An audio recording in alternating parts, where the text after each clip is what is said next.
What is civil discourse? Have you ever heard of it? I have no idea. I have no clue. Civil what? Yeah, I don't know. No idea. I'm not too sure. I don't know. I have no idea. People being mad at each other. I'm out. Not many BVU students know what the term civil discourse means. Dr. Brian Patty offers a definition.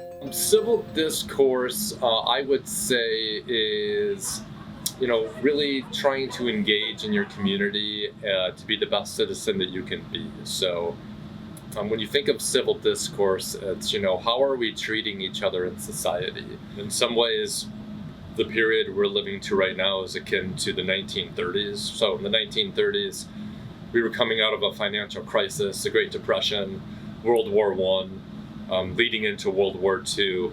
Society had a lot of unrest. We had our financial crisis in 2008. In some ways, those scars are still there.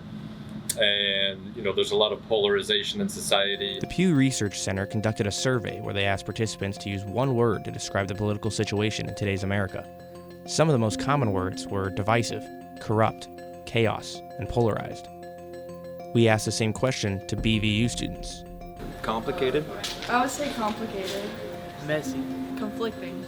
Crazy. Bullshit. Tough. Divided. Having civil discourse face-to-face is one thing. However, having it online can be a whole different and more challenging experience. When we have civil discourse in person, it is a lot different than having it online, because when you are around people in person, you're regulating each other's emotional systems. And when you're just typing on a screen, it's not the same. There's certain parts of your brain that are not activated in the same way. So in a lot of ways, we're designed as human beings to have this discourse or to communicate in person, because a lot of the richness of the nonverbals is really lost in what we call CMC, or computer mediated communication. And if a lot of that's lost, let's say online, let's say with social media, for example, we're missing a lot of that richness. So it's easy to take things out of context, and it's easy to not have a message go through in the way that it was intended.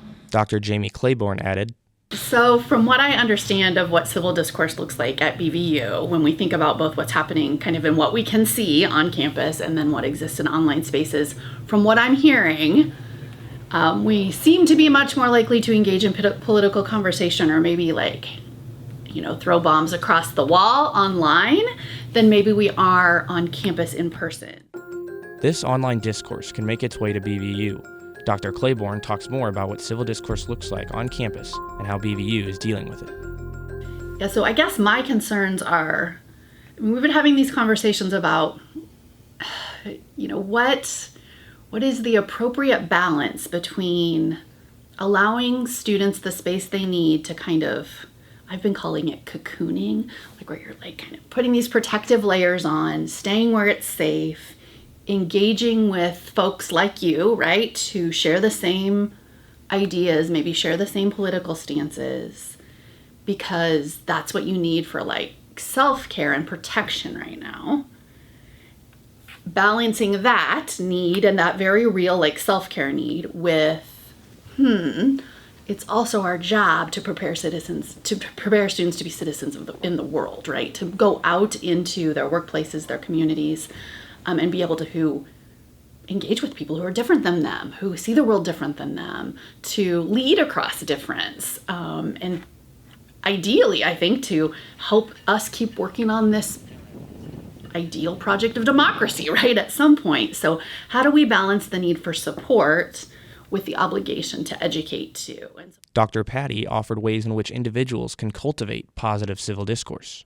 Get offline more and just talk to people, And again, you can use social media as a tool to promote things, promote causes, raise awareness for things. But we still need to be, I think, not reliant too much on that. And we need to join campus organizations, join those student groups that really matter to you. There's a lot of opportunities for student engagement and student leadership on campus. As society and technology continue to change, so will the ways in which we communicate and argue. Therefore, it's important we understand the core values and responsibilities to have civil discourse.